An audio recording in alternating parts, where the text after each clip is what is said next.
Hi there, my name is Chris Farah. Welcome to Vanity Fair and my YouTube, where I will be talking about 90 Day The Single Life. This is season 5, it's episode 2, The Act of Tinseling. What does that mean? Who knows? Who knows? The act of tinseling happens at Christmas because you have a tree and you want to do it Victorian style. That's what that means to me.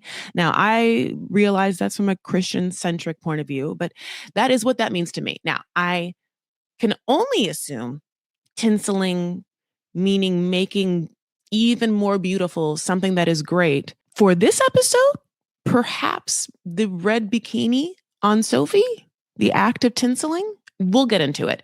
However, thank you so much for listening. Hi, how are you? We are either listening on the podcast. And if you are, please give me 5 stars and like a very fun review. I don't know, say something dumb, say something silly, say something great or poignant. Honey, an emoji. That's fine with me. I'll take it. And if you're on YouTube, please make sure you're subscribing, following, liking, and commenting. Of course, I'm on all the social medias at Chris L. Farah on the TikTok and the Instagram, Substack, and Patreon, Chris Farah, and also Chris Farah on Facebook and Vanity Farah, the private group. All of it. Okay, so let's get in. Okay, we will start with Gino. Now, annoyingly enough, because we're supposed to really believe everything, we're supposed to believe that Natalie, the very good looking, like New Jersey-esque Italian lady that Gino met in Vegas, met online and then went to Vegas and then brought her to Michigan where Jasmine attacked her. That woman, we're supposed to believe, not an actress, A, B, is coming back for more. Gino, that woman with the trench coat. I mean, listen, Natalie walks in, honey, and she knows she wants to be on camera. So she's going to like walk in with this gorgeous like camel trench coat, maybe like a Gucci bag, like we're told she's working in Washington remotely for a job, which is confusing to us because we're like, wait, if she's working remotely, then wouldn't she be in Vegas for a job that is actually in Washington? It's just confusing, in Washington, D.C. So someone has to explain to me how life works or working works because I truly am confused. And then, of course, he's going to visit her and they meet up at like a coffee shop. Now, Gino comes in. We've been knowing Gino. Gino is so proud of the following things. A, Italian, even though he does not appreciate quality food, which is so wild because it is the trope of enjoying Italian cooking or really enjoying any like ethnic cuisine is like the dignity you would give fresh ingredients and quality recipes, and the man will get 2 for 1 Prego. Okay, so that is what is happening here. He's so proud of his frugalness. And here's the thing. I really am leaning into this year my financial literacy. So it's not that I want to go full Gino, but I have talked a lot of shit about how cheap he is on my podcast. And I also have to say that I haven't been the greatest with money. So in the middle lies the perfect person. However, Natalie isn't it, because Natalie's trench coat and like Natalie's purse, if she was to tell Gino how much those things are, or if Gino thought he was going to buy her a piece of clothing that she would enjoy, and then she was to tell him like the average price of the piece of clothing she enjoys, it would blow his mind. It would boggle his mind. Like he would lose his shit. It's hard sometimes if you operate in a different financial world of how you spend money than someone else. Then it will be resentful when you look at that person and they're like, okay, spending $500 getting their hair done. You're going to be like, what? I usually go to Supercuts and I get $25. Like if you are the kind of person that doesn't understand how other people can spend money, it will be awkward. And the problem with me is that when Natalie talks, I can see a person with intelligence. So, and she doesn't seem like she needs anything, I guess, other than fame. She doesn't need a green card. God bless. She has a job. She gets to work remote on site, which is, God, I don't know what that job is. Why is Natalie here? If you got physically attacked by someone's ex, and that someone was Gino, who was offering you nothing, what rational, sane person would come back for more. I just, it's hard. It's hard. It's hard it's hard across the board to understand. I think that it triggers me as a woman, because I'm like, no, like it makes me like upset. I'm like, you just have no friends. I can't imagine Natalie has a sound, wise woman friend that she said any of this to. Like, let's just say this person's not on the show. Natalie's like, hey, Cynthia. Oh my God, girl, you wouldn't believe it. So remember when I went to Michigan and met up with that guy, Gino? Yeah, like the bald guy who like is so cheap. Well, first, that's my thing. So I'm into it. And anyway, so I go to Michigan and then, he told me he like had an ex, but it's his family's party. So I'm like, whatever. I go, the ex is there. She's crazy. And she hits me. And then Cynthia would be like, girl, what the fuck? What are you talking? Like, are you going to sue her? Are you going to press charges? And Natalie's like, no, girl, no. But I will tell you this, no, not at all. I am going to go back and hang out with Gino though. I invited him to come hang out with me. Yeah, girl. Yeah. So I just came back from the meeting. We came from a coffee shop. I looked super cute. I was wearing that camel trench coat. You know, the one from COS. Ha ha ha. And then he came in, honey, with a backpack. It was so hot. I love them. You're just like, what, Natalie? What are you talking about? They leave from this coffee shop where they talk about who knows, and they're flirting, and that makes no sense. He's smiling at her like he thinks he's going to get a piece, and she's smiling at him like she would entertain this. And I'm like, I don't understand. He's wearing a backpack. It's not even JanSport, but it's like, where's he going? What math class is he on the way to? What the? He's old. Okay, help. First of all, I'm just going to be very honest. A lot of people on the streets of 90 Day Fiance is like, no more Gino, we're good. No more Jasmine, we're fine. We have to like just file them away, honey. Put their book back on a shelf. Just put it away like where the Angela and the Michael is. Like, we've seen all of it. We're done. It's too much. They're going to keep giving, but we no longer are buying. Can you just like move on and find other people? And they do find other people. They always do. There's so many, jaggernauts. There's so many, I'm sorry. It is a jaggernaut. There's so many offshoots. So anyways, they're going to, hang out again. Fine. If I have to have this storyline, then I want him to take her to the fanciest fucking place in Washington. And it's like Washington, D.C. has a lot of fancy restaurants, like, federal looking places, real classical looking places, steakhouses. I'm not quite sure. And then I want the bill to come. I want the bill to be like $700, which, by the way, like a 2-person thing. And they had, like cocktails and a bottle of wine and an app, meal and dessert. Like, I can see it happening, and so could you. It's expensive, obviously expensive place. I want the bill to come and I want to see him pay for it.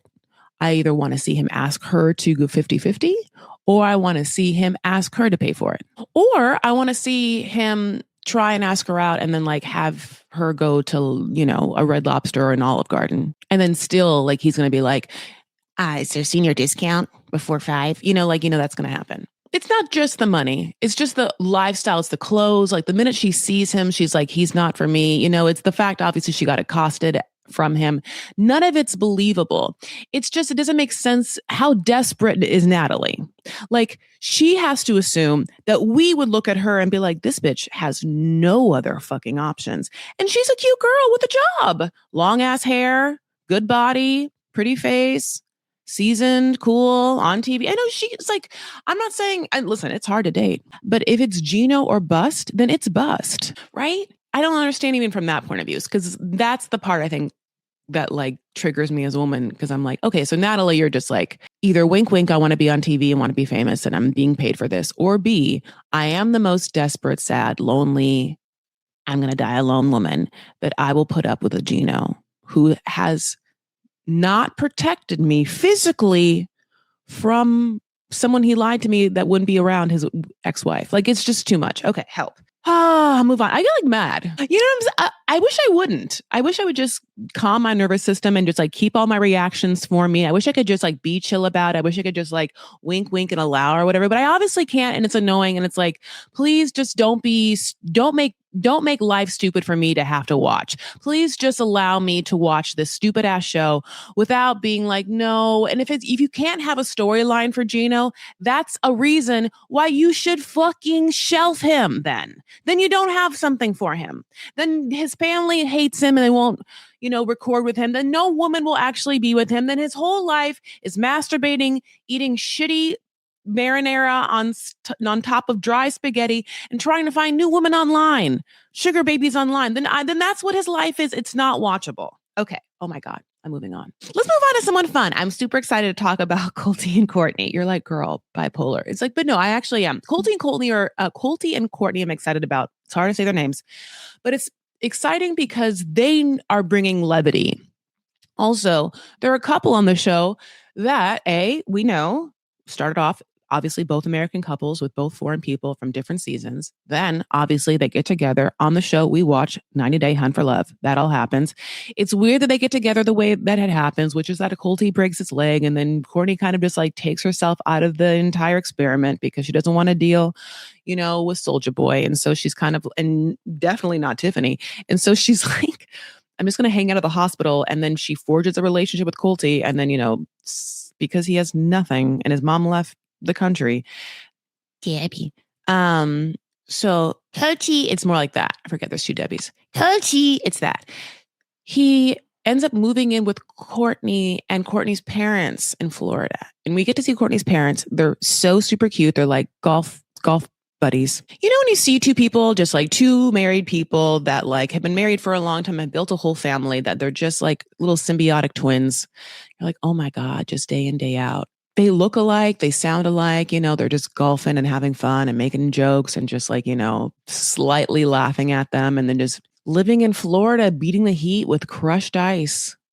If I lived in Florida, my bill, my my air conditioning bill would be up.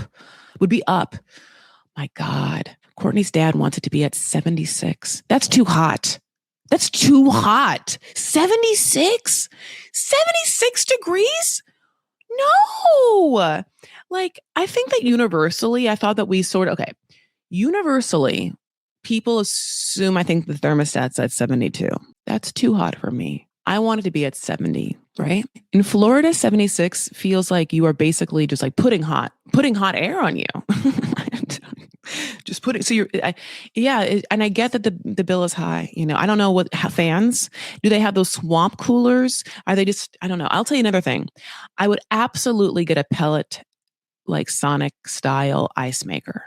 I would be crunching all day on them soft ices. Honey, I would not be able to stop. It'd be soft ice and like electrolyte drinks all day long.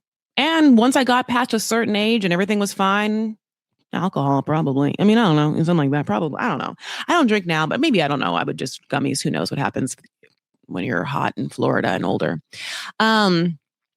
Courtney lives there, obviously, and she brought Colty, which is wild.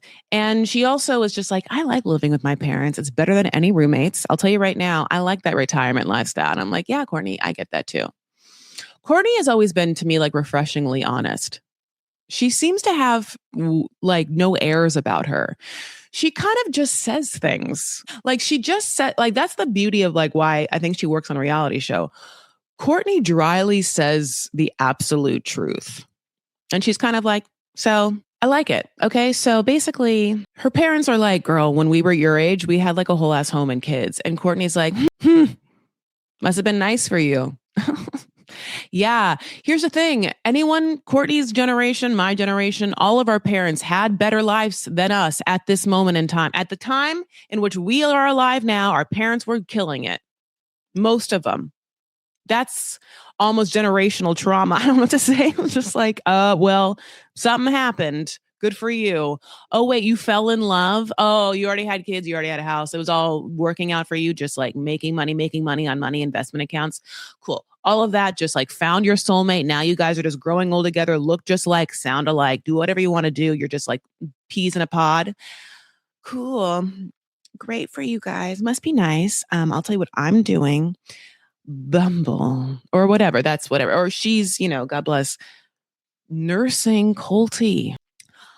I mean, she's nursing him in a way that almost feels a little too much. Like he broke that ass leg, but she's like shaving him. I don't quite understand why she's shaving him. The top half of him, his hands work.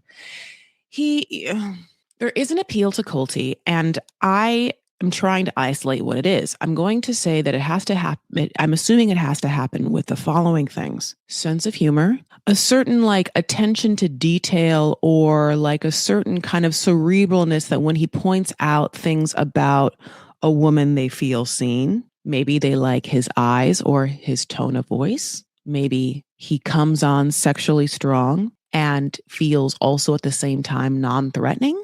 I mean, no one's told me, but are those the things? Courtney Shirley feels bonded with him, and in a way that she is like, nursing him, allowing him to live at the parents' house, paying for everything. Like, and this is a Courtney that we have unabashedly seen. And I mean, it goes back to Hunt for Love, which is not that long ago, who's like, I want to be taken care of. I want a man to pay the bills. I want to be taken care of. I don't want to have a job. I want to be, in that traditional gender rolled life. She wants the soft life, or this is what she's told us. In the way I told you, she just unabashedly, dryly says the truth. She has said that's what she wanted. And then we have watched her turn around and do the absolute opposite, which is like, begs the question why, which is why I tried to give us reasons, why fall in love with Colty? Why? Now, to me, if you were watching Hunt for Love, surely there is no, I mean, if it was just Colty and Usman, Courtney, I don't know. God bless you. You made the choice you made. But it's not, right? Like, there's other people in this world. There's even other people in the 90-day franchise, just like, please. But here we are. So basically, at this point, they're going to go golf with her parents. Now, we assume that when she's like, do you want to go golf with my parents? He's like, yeah, that sounds fun. Get some like fresh air time. And she like bathes him, shaves him, all the stuff. We're like, oh my God, no. They start talking about they golf, they're watching them golf. They're like in the golf cart. They talk about the fact that her parents bone more than they do. They don't have sex. They've not had penetrative sex. Now, we assume that he goes down on her. They get real into the nitty gritty. Like, he can't keep it up. He can't get it hard enough to penetrate. He's like, it's because of the drugs and it's because I'm in pain, the whole situation. But Courtney, in confessional is like, I watched him on the show that we're both on. I'm not going to be like Sophie being like, oh my God, I met this guy. Wild that he happens to be on 90 Day Fiance. Didn't know it. Just like, come on. Courtney's like, no, I watched this whole season, every girl. And so one thing I know about him is that he stays horny. He's like, a bunny. He likes to put it in. And that's true. We have seen that. It's another interesting thing that we've seen, like, very much about him, is that Colty seems to have a type. Colty has a type. It's Larissa, it's Vanessa, it's the other girl from Brazil. He has a type, and it's Latina. He likes some. Yeah, he likes Latina Brazilian women. But Vanessa, I'm not quite sure if she was Brazilian, but he likes a fiery personality. Perhaps like darker features. Perhaps like I don't know if it translates to body silhouette, but like, he seems to equate that kind of like passionate Latin culture with like how he wants the energy and vibe of his women / sexual partners. And he's going to elaborate, don't you worry. So basically, then he talks to his friend. So this is what happens after that conversation, honey, in the golf cart, watching the cutest couple golf. And Courtney's dad's real good, making them hole in ones, I'm just like so happy for them. I just like the idea of like, growing old with someone and doing fun activities and then being turned on that they're good at it, and then going home and just like absolutely like having so much sex. Also having a home to do it in. Also having so much like financial freedom and retirement funds that were like, yeah, the kids we made 40 years ago can come back and hang out with us. We have enough to spare. How good for them. Anyway, so then Courtney decides to go have like some chill, fun girl time with her friends, Sandy, Lexi, and Marie, at a pool. And she also like goes full on into the pool, like with her pool cover up on. Courtney. I was like, girl, take that off. Why are you taking that off? Come on. Courtney's hot. Courtney, I feel like, doesn't think she's hot as she has some insecurity issues, and I get it. But I mean, I think that I would love her to like lean into someone thinking that I would love her to lean into someone making her feel hot. And Colty isn't, for lots of reasons. A, because he won't fuck her. She's feeling awkward by that. She doesn't feel like hot and turned on by that. She feels like he's not attracted to her. And Courtney is so beautiful. And Courtney, though, however, is like blonde, like blonde, the biggest blue eyes you ever saw. Obviously, like took them blue eyes right from her mom. Wildly big, round. She's so pretty. I wonder though if she has just like different looking features than the one that Colt used to. Anyway, so then Colty talks to Mark, his friend, who's like some dude on FaceTime. Colty has literally no one to go to. I'm like, how come you can't live with Mark then and like recoup with Mark? How come Mark isn't shaving you? And that's when he's like, Mark, it's hard. I'll tell you right now, like sex, it's like, it's whatever. It's hard to like forget, Mark. You know what? It's hard to forget the memories of being with a fiery Brazilian who will just lob on my knob like it's the last dick she'll ever see. Like it's the only thing that will dispense mother's milk. Like you're just like, what? It's like he is graphic. You're like, Chris, so are you. And I'm like, I know. Mark hears this and he's like, yeah, man, I know. And Colty's like, yeah, with Courtney, she's just like, It's funny because for as much as Colty and Courtney say about their sex life, he doesn't fuck her. He won't put it in. He eats her out. She does whatever. She like touches it or whatever. I don't know if Courtney puts it in her mouth that much. And I also am assuming by this conversation that if she does, she's not excited by the act of fellatio. She's not excited by the act of fellatio with Colty. Now, lots of things can come up. First of all, she's nursing him. She's washing him. She's like, she's caretaking him. It's not hot to give someone a sponge bath and then try and like worship the D. You know what I'm saying? Like, that's not hot. Not hot. And it's like so early on in the relationships. And it's like, it's only been a month in. She's like, I feel like I know you. It's like I know you so well, but it's like we don't really know each other. And it's like, yeah, girl, you just watched his episodes on television. And the other part of it is like maybe Courtney's just like, that's enough. I'm good. There, put it in. Like a lot of girls are. Now, spoiler alert, they're not together. So, the seeds are sown. This was a bad choice on all their parts, unless the producers were like, listen, he broke his leg. Courtney, I don't know if you like Usman, but that's what's coming for you. So if you want to be on the next season of Single Life, just do something right now. Just make a choice and then we'll bring you on. Like, and that could have happened and it would have been smart. Now, Chris Farah, the podcast 90-day insider, will tell you that when I went to the Hunt for Love 90-day party, Colty, Courtney were there, the other cast of Hunt for Love, which now seems like yesteryear, but Elise, who we now know is going to be on Single Life. I'm sorry, Elise, who's going to be on before the 90 days. And that episode is going to happen next week. I'm so excited. Okay. She was on there. All those people were at the party. Colty and Courtney did not interact at the party. So that was already after they shot. That's when they're going to air Hunt for Love. We're assuming that that's maybe even after Single Life. They did not hang out at the party. They didn't really talk that much. Now, you could be like, maybe producers were like, don't you guys let on that you're in a relationship? Who knows? But it felt like they had been over that and then like had moved on. Okay, so then fucking Colty is like, another thing. I've always been cheating. You know that. I've been cheating. I like them women. And I went to Hunt for Love, but I had met another woman online, Brazil. He's like a Gino. They like to go online and meet people. Like, could you like disgusting? But I can see a world in which 90 Fiance makes like 90 Fiance passport bros, and it's fucking Gino. It's Colty, it could be Rick, it could be Luke, and it's just like these gross ass guys that go overseas looking for women, because that's basically what's happening. Now, they're not going to make that show because it'd be, really problematic, but think about it because that's what's happening. Okay. So basically Colty's like, yeah, before I went for Hunt for Love, I met this other girl, Diana online. I haven't met her yet and I'm still talking to her. So this asshole is talking to Diana while he's living in Courtney's parents' home, and they're paying for everything, including the AC that he thinks should be put down. And she's sponge bathing and shaving him and giving him lackluster blowjobs that he thinks should be better. And that's the world we live in. How did we get here? How the hell? How do we right the ship? Do we have a meeting? Okay. It's not just women. How do we as a society make relationships and dating better so that across the board, people are satisfied?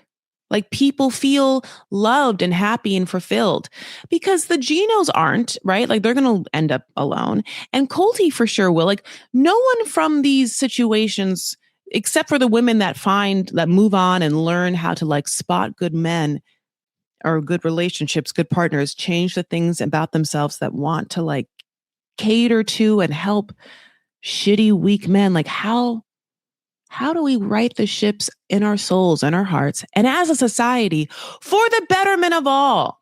Because I and Courtney want to be Courtney's parents, you know, but the Colties stand in our way. Anyway, please tell me. I really want to know. Okay, so let's move on. Let's move on to Kimberly. So obviously this is hot in the heels on the fact that Kimberly has laid bare her soul and a lot of her past, which includes the fact that she was in the army and in a dysfunctional relationship with Jamal and also highly insecure and therefore not able to either set the boundaries or get herself out of relationships and or kept having unprotected sex and just kept getting knocked up. That's what kept happening. So, and she kept giving up for adoption. So she did it twice, right? So that's what we know now. Larry was the first, then Jamal happened, and then she gave Larry up for adoption. She kept Jamal. She has a very close relationship with Jamal. We know this. She tells Jamal about Larry only after Larry had reached out and found her online. But she had told Jamal about his sister. And she had told Jamal about his sister at 13. And Kimberly's like, yeah, I just told him about one. And that felt like so much of a shame for me that I had done that the thought of saying I had done it twice was almost like it was too much. It was absolutely too much. That's why Kimberly is like going through it to have to admit it. She is like, I can't, she's like, every time she says it, she's like, this was hard for me. I'm having, if you think it wasn't hard for me, it was hard for me to do this whole time. And I think that she knows that she's going to get a lot of flack for her parenting style. But the truth of the matter is, I don't know what to say. There's no right answers. She could have been like, yeah, I had a relationship with Jamal's dad and I had 2 unwanted pregnancies and I terminated them. And, people in this country be like, no, fuck you. Or you're a horrible person. And you're going to do this. And how dare you kill those babies and whatever they bless, right? People. And then she put babies up for adoption. She didn't abort them. She put them up for adoption. And there are people that are going to be like, how dare you do that? How dare you keep doing it? How dare you? Why would you do that to them? Like, why? What's wrong with you? Why did you make those mistakes? Why did you have unprotected sex? As if people don't have, as if people don't. It's very easy to judge people about the way they live. And it's very easy to judge people on reality shows. It's very easy to judge people about things that they vulnerably share about themselves. It's very easy to judge people about their sexuality and the way that they move. It's very easy to judge women. It's very easy to judge parents and parenting styles. And it's very easy to judge mothers. And I'm not saying that some don't deserve it. And I'm not saying I haven't. Just that it's easy. Only 2. I all don't know what it's like to be in the army, to be in the military. I don't know what it's like to be in a sharpshooter. I don't know what it's like to have to be trained like that or to be in a military situation. I don't know what it's like to have that on my nervous system, but also have somehow someone that I'm sexually into in a romantic relationship with also doing this experiment with me. I mean, doing this experience with me. But that person is going through and has their own demons. I mean, this is like a life I cannot imagine. She seems to have a lot of guarded about this part of her life. But when she talks about it, it's like, I wish I knew more about what it was like back then. When she shows pictures of herself, it's fascinating. Arguably, there shouldn't be probably, but there's not reality shows about young people in the military, like what that is. And, it's like, it's American Defense Forces. So I'm not technically saying that a reality show is like important for that. And yet I'm just saying, because I enjoy the insular view on something that I wouldn't have normally because I'm on the outside. And then again, I've talked about probably that's why I like the TLC shows that have to do with family structures like Mormonism or, the Travelers, all that stuff. Anything that like Amish, when you can just be like, what's that life like? I wouldn't know. Same thing with military people. The training involved. I watched, special forces because, again, I just brought up Sister Wives kind of because, of course, Cody on it. And it is very interesting. That's just so different from like my theater kid, improv comedy, theater artist, commercial actor life, like I'm so undisciplined. And I wish I was just like, it just seems like a different world, a different galaxy. Okay. So basically, yeah, she feels badly. Jamal doesn't trust her. So basically Larry's coming and she has to tell Larry, babe, like, it's not just you and Jamal, there's also the other one. And Jamal's like, I don't even trust the way you're going to tell Larry. And Jamal feels now protective of Larry, his older brother. So we'll see about that. Okay, my loves, let's move on to Sophie. And this is Sophie, Pedro, Liz, and Julia, though there's no really Liz in this situation, although she's talked about. Oh, one thing I want to say about before I move on is that Kimberly has obviously a fascination for chenille. Chenille, is that how you say that? Her whole couch, all of her pillows, all of her blankets is that like soft fabric that people like love in pillows and blankets and in sweaters. She really like went in on it. She loves, then you're like, how much though cat hairs on that couch? Okay. As I said, Sophie. So basically, Pedro, as we know, doesn't know what she wants. Hates that she hooked up with Pedro. Sorry, hates that she hooked up with Rob recently, even though they're like not really, like they're not divorced yet. And Pedro thought that Sophie had moved on completely, but no. Pedro obviously hasn't watched the show either with Sophie because like every time that Sophie's on, she's been like back and forth with Rob. They obviously, like they are of the generation of like Snapchat and texting. All it takes is one what you do and WYD to get shit back on. Okay, so basically Pedro then goes up to Villain and Liz and is like, is Sophie talking about me? In such a way that's like, oh, that's so insecure. And he is insecure about it. He's not being like, hey guys, what's up? How are you guys doing? Are you enjoying life here? They're like, hey guys, did Sophie talk about me? Which, feels a little hungry.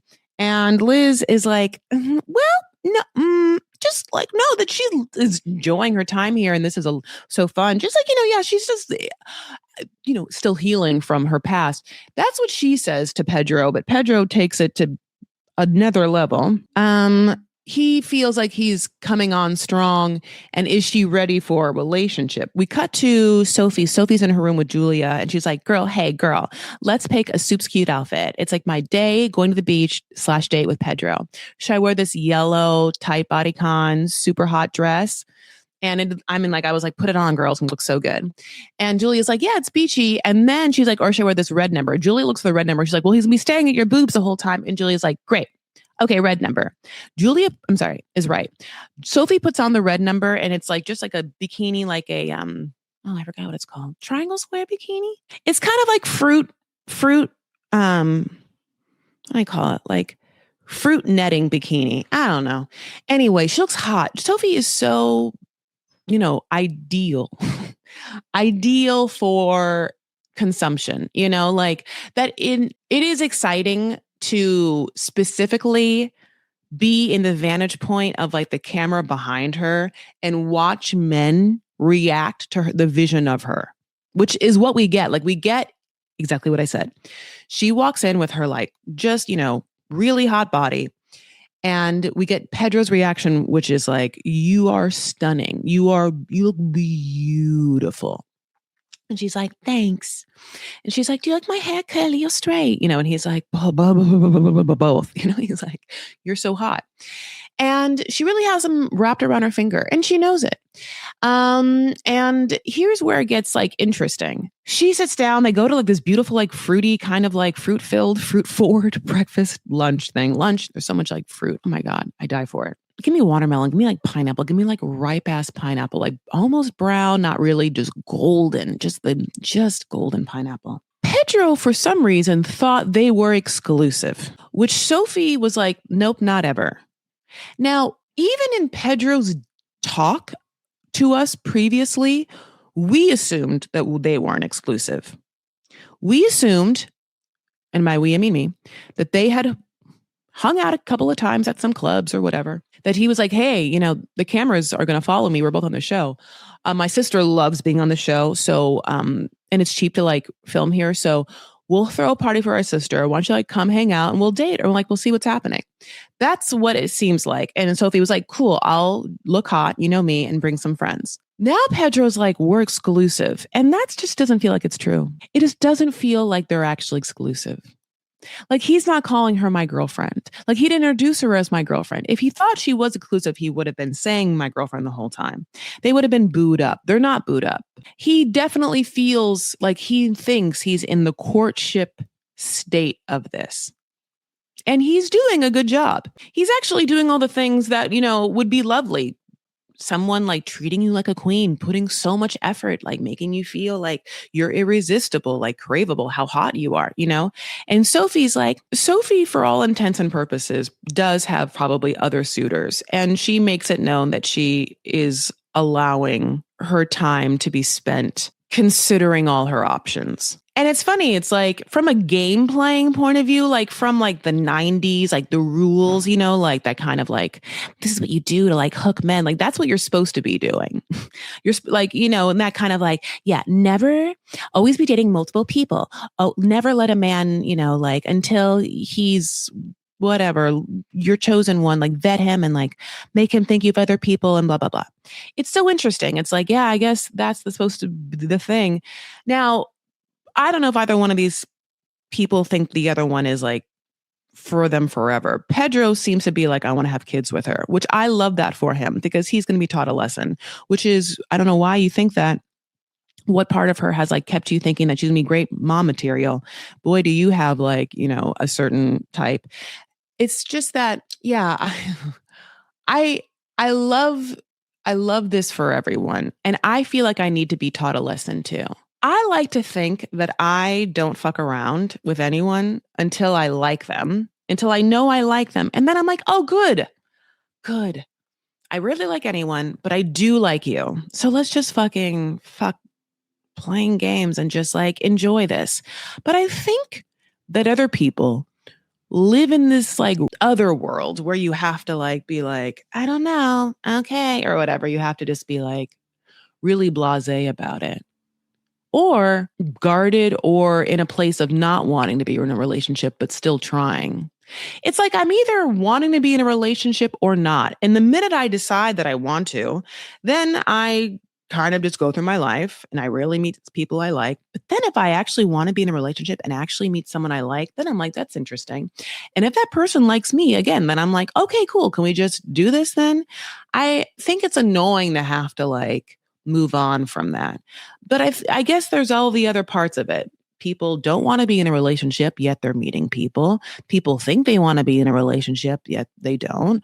Or people are just biding their time and wanting suitors, which I guess, is that. It does seem like Sophie wants attention over a relationship. And why I bring that up is this next point.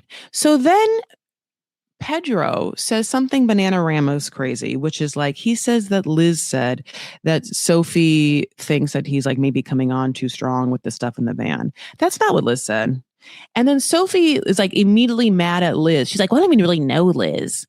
And now Liz is saying, like, talking shit about me. It's like, no, Liz didn't. All Liz said is that you are still healing from your relationship with Rob, which is what you said that you already told Pedro. In fact, now you're going to like put 10 toes down that you've been saying to Pedro this whole time. You're not exclusive. You're still healing from your relationship with Rob. And that's why you're here, which is verbatim what Liz said. So why are you upset at Liz? Why did Pedro say like weird things? It's like he's tried to say that's what Liz made him feel like, but that's not what Liz said. It does seem like Sophie wants male attention. Pedro attention. But why I say male attention is that I don't necessarily know if it needs to be Pedro's. I wonder if there's something into wanting male attention over a relationship. And if you want male attention over a relationship, then surely you don't get like emotionally attached just to one fucking man, because you're like, fuck you. If you're not giving me attention, then I'll just find the person that is. And maybe that's what turned men like Pedro on, because they feel like then their ability to have access to this person is fickle, because she doesn't want a relationship with you. She just wants attention from any man. And if you're not giving it, then she'll move on. It's so like the thought process is so interesting. And specifically, I guess I'm talking about this because I don't feel like a Sophie. I'm not like super hot. I'm not super hot. I think that I'm beautiful. Truly. I think everyone has beauty in their own way. But Sophie's version of like beauty and hotness is truly like, a crystal clear version of like ideal hotness for men. Male view hotness for sure. Totally. And I get that. And so I guess when we're talking about like what men want, I have to assume that I don't know and that Sophie does in some ways, so what certain men want. And it's like very interesting to consider the psychology behind it. How you think of things, how you maneuver, how you present, and how you want connection and love to come into your heart and life. Because I do think that there's like something maybe that is like too pure about my version of it. Or maybe pure is a bad word. Anyway, I'm going to lean into it. So we'll see what happens. But Pedro's taking a back seat, honey. Like now he's not going to even be texting her, which maybe is like good. Maybe he will play a little game. Like maybe that's what it is. Maybe now Pedro has to act uninterested, not text her. And then she'll be like, oh my God, where is he? I need him to see this new hot pink outfit. You know what I'm saying? And then maybe they'll get together. I have no idea. Babes, who knows? Yeah, I'm excited for this season. I'm excited to follow it and be able to deep dive about the single life. I want more for Courtney.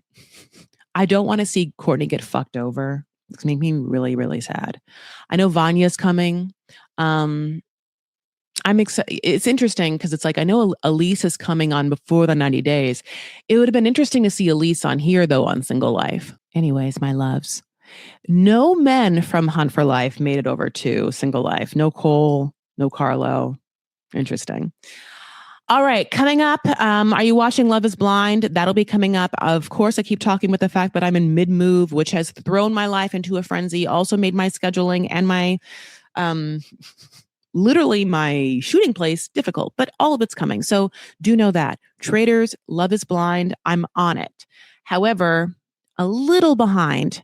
At the same time, 90 Day Fiance, before the 90 days, it's happening. So following it all, appreciating your patience, truly, wanting your comments, specifically your follows, likes, your engagement on social media, your reviews on my podcast. Give me 5 stars. I need it. I want it. I'm so sorry to ask for it. But truly, it's the free thing you can give me. So if you want to give me money, though, God bless you. You can join my Patreon, go there, or give me a super chat on YouTube if you want. Other than that, again, at Chris Alfera on TikTok, on Instagram, Chris Farah YouTube, Chris Farah Patreon, Chris Farah Substack, Chris Farah, like my page on Facebook and the Vanity Fair group on Facebook. We're going to do a breath and I'm going to have you out. That's the plan. Thank you so much for listening. I love you so much. All right, 2 breaths. Why? First breath, rehearsal breath, second breath, another chance at it. Goal, present moment, using my voice because that's what you're hearing right now in this very instance. And also breath. Those are the 2 things I know to try and get my mind in gear, under my control, in present time, not thinking about the past or cringing about things I did or fucking shit I didn't say or like worrying, planning, hyper planning the future. And I'm saying that as someone who's moving, my mind is all over the place and brain fog and everything. So what I'm doing now is what I need for myself. Putting my feet on the floor, trying to feel my body in space, taking a deep breath in, listening to the sounds around me and being like, bitch, get here, get now. Did I do it? I don't know. I kind of thought of other things a little bit. So guess what? I'll give myself another chance, knowing that I'll label the things I thought of as being labeling thoughts and being like, you always have a chance to bring yourself back. Nothing's perfect. It's all a process. One more time.